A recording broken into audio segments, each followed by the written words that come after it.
It is my absolute privilege to welcome our very special guest, Speaker of the House, Nancy Pelosi. Let's just do one more round.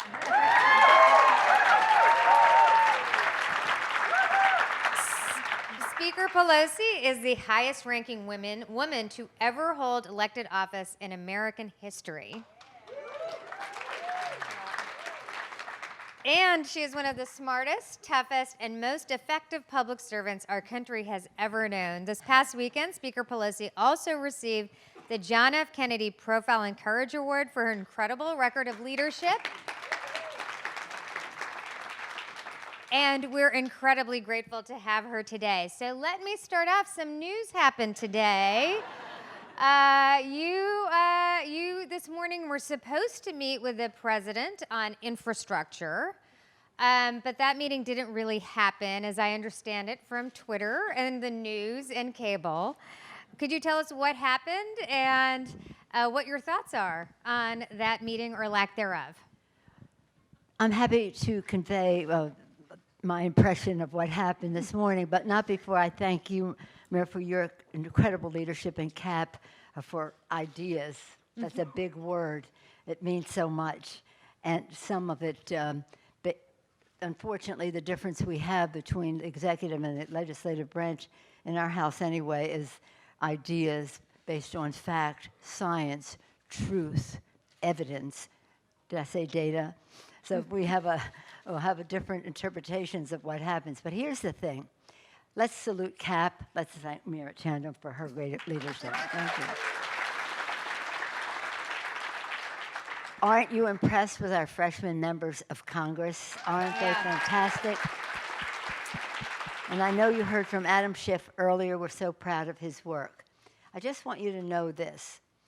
When the Watergate babies came to the Congress in 1976, it was a big transformational class of members of Congress. It was fantastic. Fantastic. People have compared this class in terms of size and depth and energy and enthusiasm and entrepreneurship and all the rest, diversity, as a similar class. The reason I bring it up is in 1976, when they came, not one of those freshmen got a gavel, chaired a subcommittee in the first year. In this freshman class, 18 freshmen chair subcommittees in the Congress. We view that as something spectacular. 10 women. Where's Stephanie? 10 women. Thank you, Stephanie, for helping me make that happen. And 8 men. But this is remarkable. To think that the woman who is I'm one of the first, I know you heard from Sharice this morning, and she's wonderful, but and Deb Haaland, who is one of the other 2 first Native American women to come to the Congress.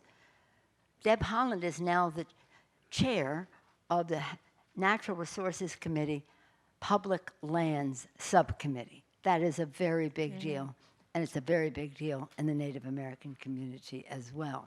So we're very, very proud of them, all of them, the beautiful diversity of it all. 106 women in the Congress, 91 of them Democrats. Thank you, Stephanie. Isn't that remarkable? 60% of our caucus, women, people of color, LGBTQ. 60% of our caucus. We're very thrilled. We wish the other side would have some diversity. But having said that, we say in our caucus, our diversity is our strength. Our unity is our power. As our power.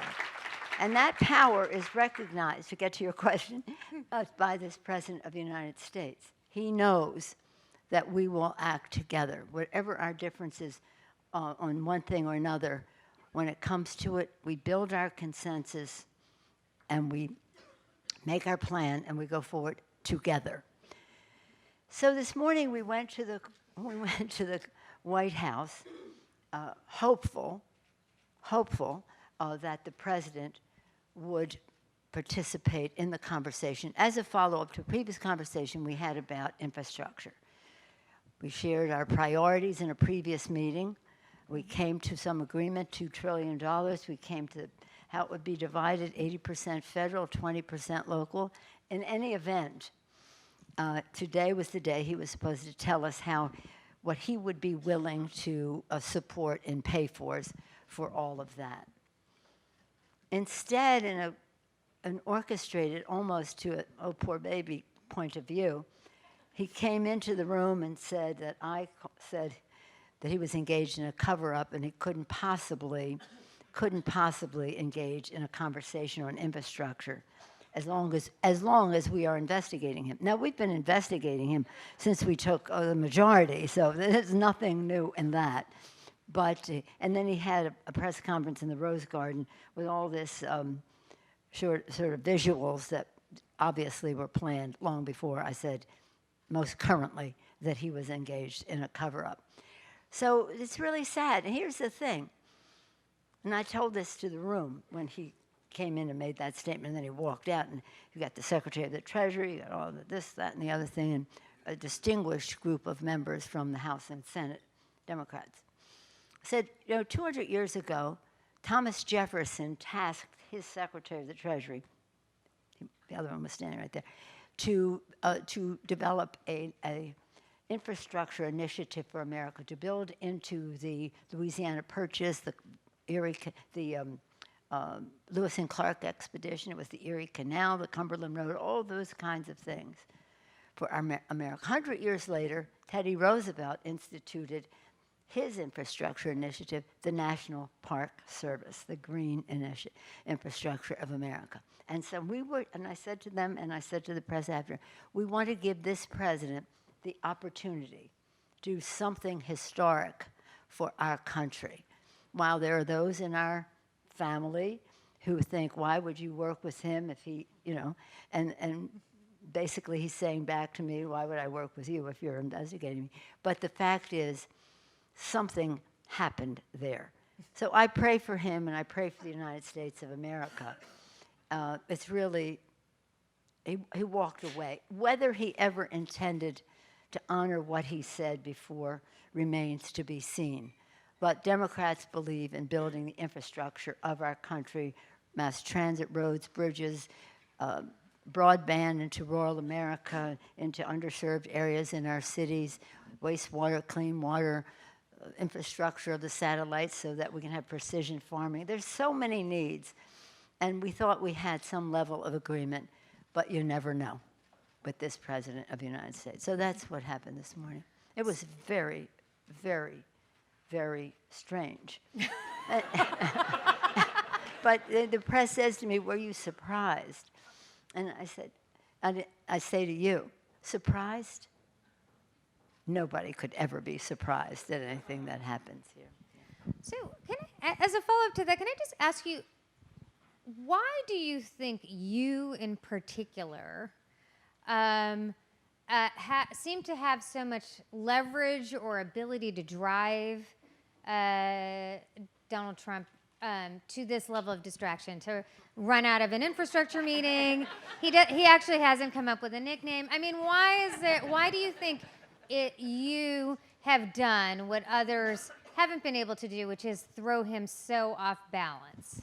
Well, I think I alluded to it earlier when I transitioned to your question. He recognizes the unity of our caucus. And that is a very big deal because he isn't about that. He's not about consent. And also, on his side of the aisle, he didn't see that kind of unity. So I think he sees the fact that we are united as something that he has to contend with, to deal with. And that is, as the leader of the House Democrats, that Speaker of the House, he has to deal with me officially, but also in terms of negotiating as the leader of the party, that unity gives me leverage. Excellent. I mean, you've had a busy day, a lot of important meetings. Obviously, the issue of the investigations and what you said, that he's engaged in a cover-up is top of news. You have eloquently laid out the constitutional role of Congress in oversight over the executive branch. with a Trump administration that is defying and trying to defy the subpoenas and fighting every effort to hold it accountable. How does Congress fulfill this oversight role moving forward? And what do you say to those who believe an impeachment inquiry will give Congress what it needs to hold him accountable? Well, that's a big, long question. But thank you for that. I know you heard from Adam Schiff this morning, and he's one of our 6 chairs who are leading the way on what we are doing. First of all, let me just say, we take an oath of office to protect and defend the Constitution of the United States.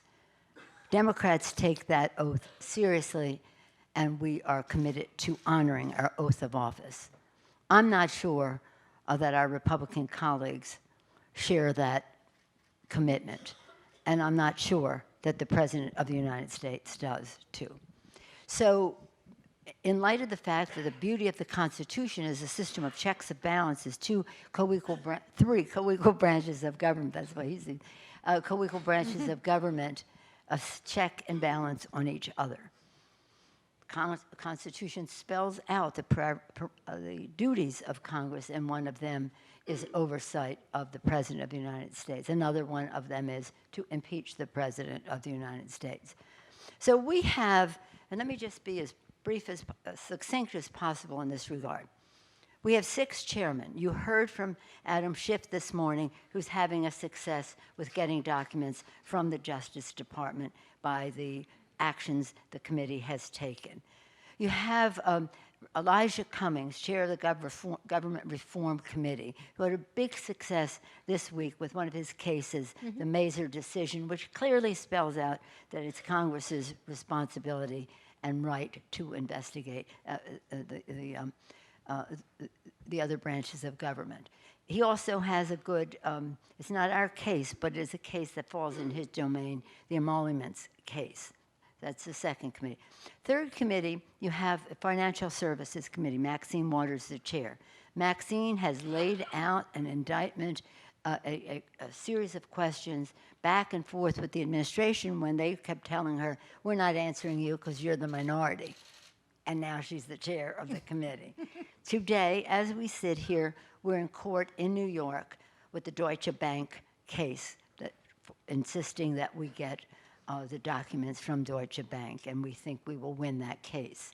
So again, we're on that the investigation that she did, the investigation that Adam Schiff did, the investigation that Mr. Cummings did are reaping benefits, and more to come from those committees.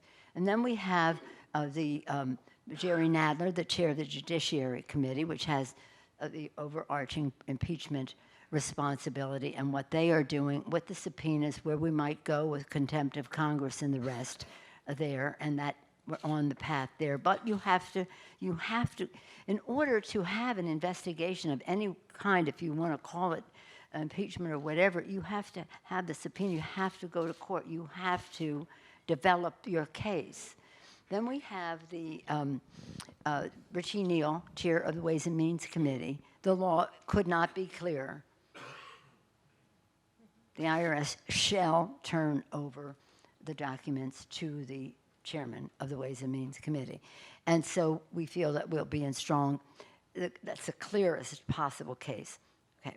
So then one more is Foreign Affairs, which has had hours of testimony from Secretary Tillerson.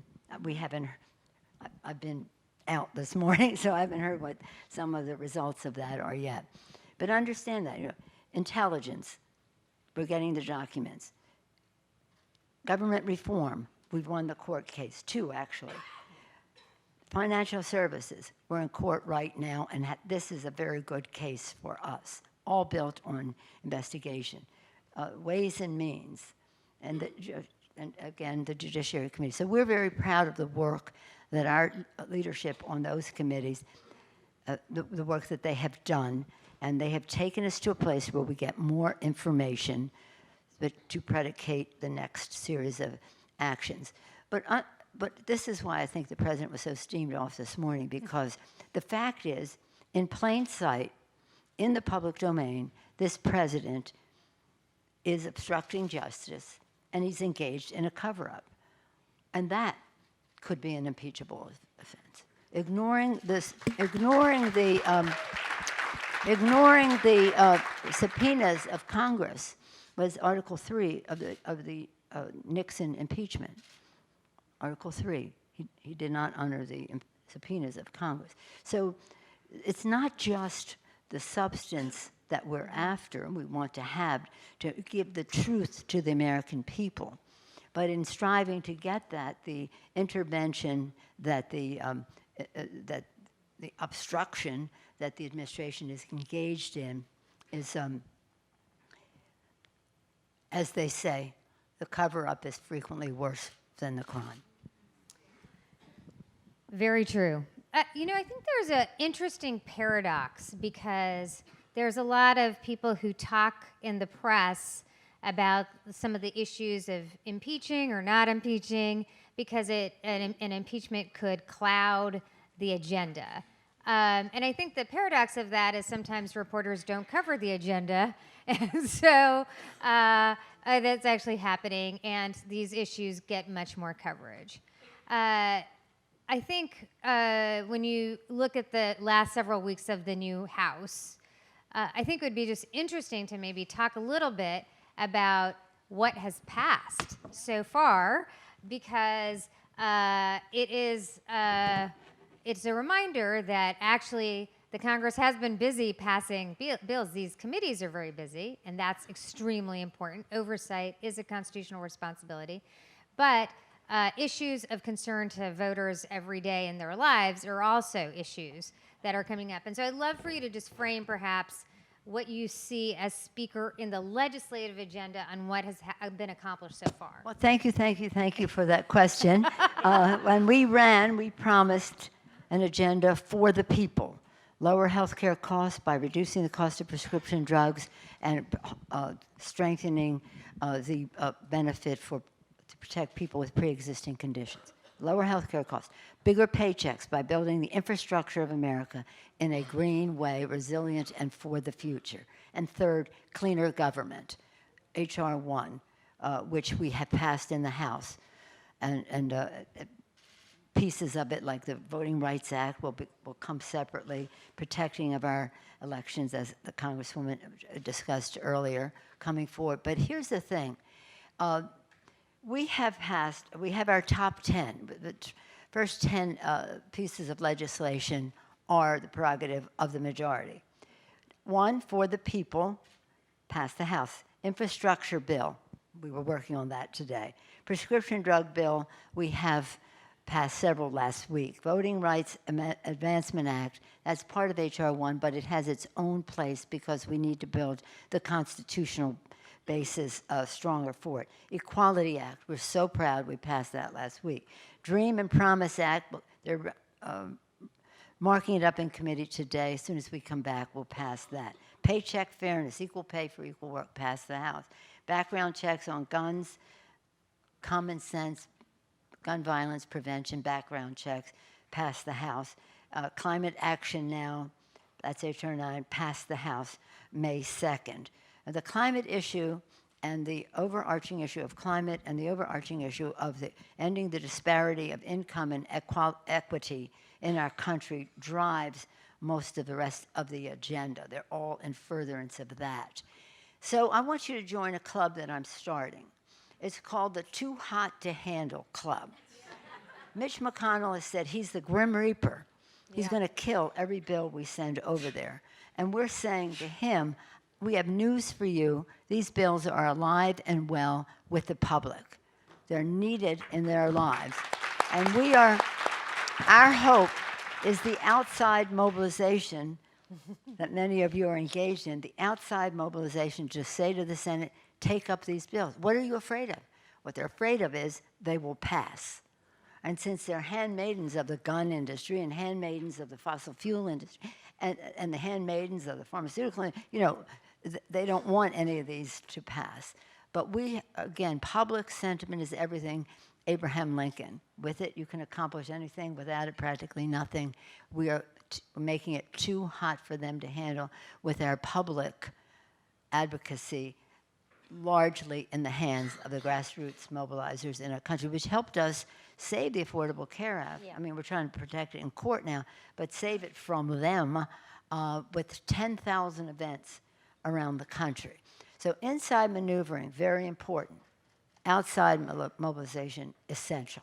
The strength of it all, it's what they fear the most, too hot to handle. I'm thinking of getting like potholders or those mittens, those mittens to send to our supporters who are involved in making it too hot for them to handle. We're running out of time. I just have two quick questions. One is a very quick follow-up to that. I think what's people lose sight of around the country is actually how little the Senate is doing. So while the House is passing these bills, the Senate has mostly been doing nominations, not legislation. And in addition to the too hot to handle line, are there things this room and people who are paying attention online and elsewhere can focus on actually doing with their senators, maybe some of the senators who have claimed to be moderate in the past? Well, actually, this whole list that I read to you has broad bipartisan support in the country. And when we came into office in the majority, we said, we are going to do this in the most transparent way so people will know what what legislation means to them and what a vote for or against means to their member of Congress. So it's going to be transparent. It's going to be bipartisan. To the extent possible, we'll try to find our common ground.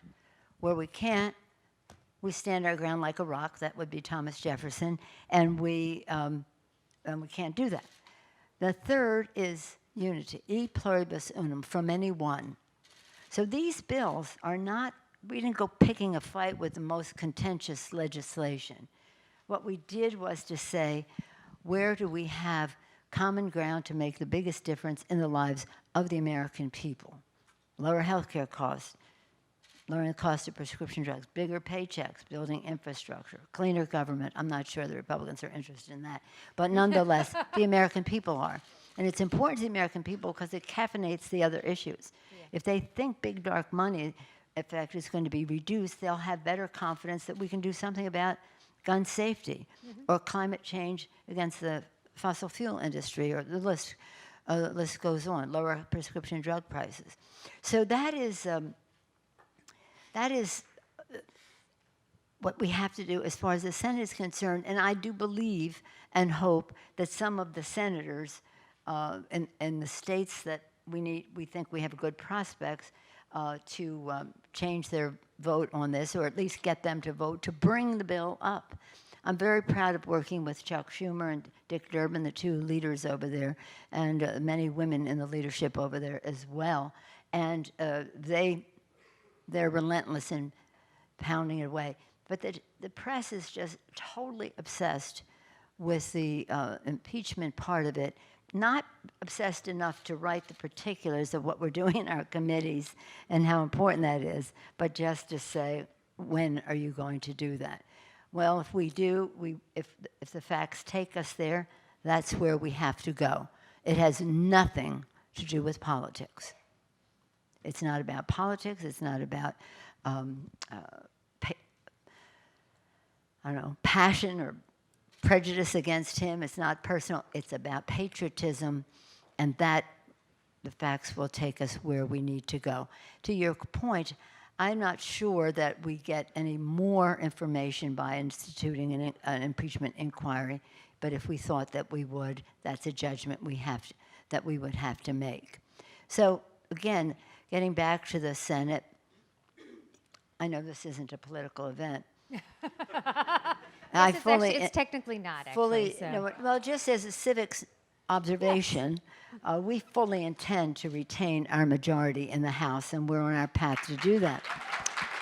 But it is absolutely essential that we elect a Democratic Senate, and, of course,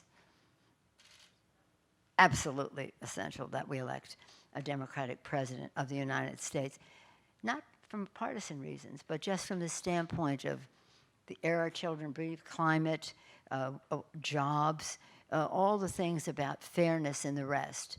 And and democracy. an existential threat to our democracy in terms of the Constitution of the United States. So it's about the Constitution. It's about the country, this beautiful land we love, which Constitution which they are not honoring, the beautiful land we love from sea to shining sea and beyond, degraded. Who we are as a nation of immigrants, denigrated. Our values, what they put forth in a budget that they're giving tax breaks that benefit 83% benefit the top 1%, while they say, oh, well, we can offset that while cutting Medicare, Medicaid, Social Security. I think we should have a bill on the floor that says we're for Medicaid cuts for all, because that is the Trump Republican agenda. And let's see where they vote on that. So, mischief. I have one quick last question, but I just want to say, because I think this is an important moment for women. You are the highest ranking woman in the government today, and actually in our history. Last week, Alabama passed an absolutely draconian abortion ban, and I'd just like to ask you, what do you say to women who are feeling scared about that, and actually just feel shocked that in 2019, we are seeing backlash laws like this that really assault the dignity of women? And just if any words of wisdom for them. Well, let me just say that I looked down and downcast when somebody introduced me as the highest ranking woman in the Senate, because I just wish that designation would go away and that we would have a woman president of the United States. I never thought that this, I mean, really.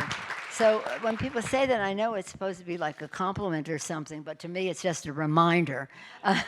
Sorry. No, I thank you for that recognition, but it doesn't make me happy that I am that. I wish we had a Democrat, yes, of course, a Democratic woman president.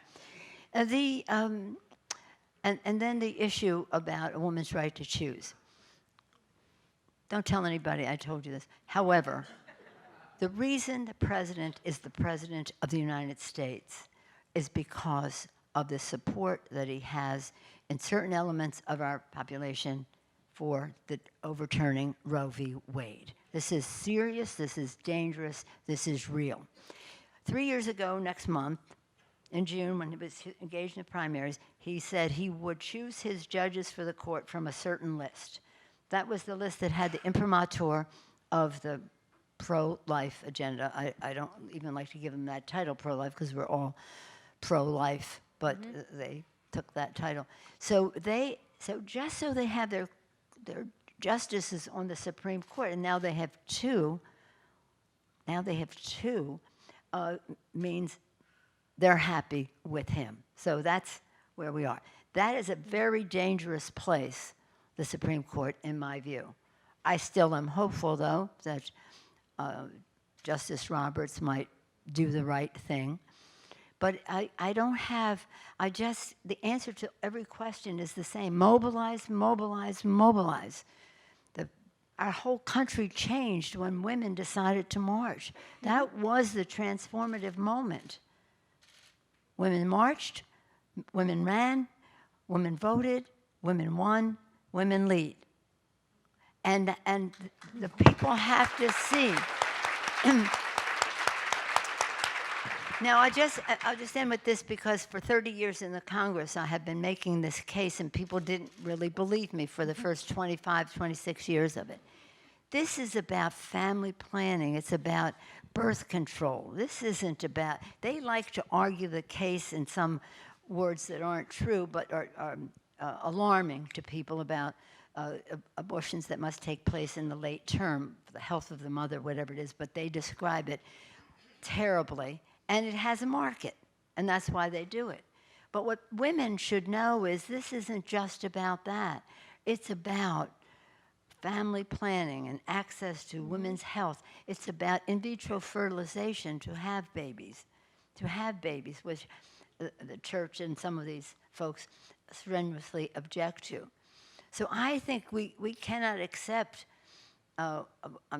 really, Alabama, but I was in Ohio last week, and they have a heartbeat bill, too. And what, does Missouri on its way to one, or does it have it already? This is bigger than, as big as that issue is, this is about lack of respect for women. This is about some fear that is in our community, our society, about women having the ability to have the size and timing of their families, working with their husbands, with their doctors, with their God, whatever it is. But to just see it as a choice issue is one piece of it. It's about lack of respect, and it's reflected when they won't give equal pay for equal work or family and medical leave that really mostly benefits women and the rest. So I think that march, and then the next year and the rest, scared some of these people. Good. But we do have to fight some of the consequences of their fear. This is now I say that as someone, when I have this debate with my colleagues, my husband and I brought our baby Alexandra home from the hospital, our oldest child, Nancy. Alexandra's our 5th child. Our oldest child, Nancy, was turning 6 that week. So I'm with the program, I get the point. And so I say to them, when you have 5 children in 6 years, we'll have a conversation about this. Otherwise, you have no standing whatsoever. To the point that when we had this debate, they said, on the floor of the House, they said, Nancy Pelosi, and as I say this as a very devout Catholic, practicing Catholic, it means a lot to me. It's part of who I am, my Catholic faith. But they said on the floor of the House, Nancy Pelosi thinks she knows more about having babies than the Pope. Imagine, really? Guys? But when you see them lined up in the floor of the House, guys, just white guys, signing for their discharge petition in a way that really doesn't even represent the truth of what they are putting down there. So do I have any, I would just say, we don't agonize, we organize, and we cannot let this happen to the families of America. So. I think that is a great ending to our remarks. Thank you so much, Madam Speaker.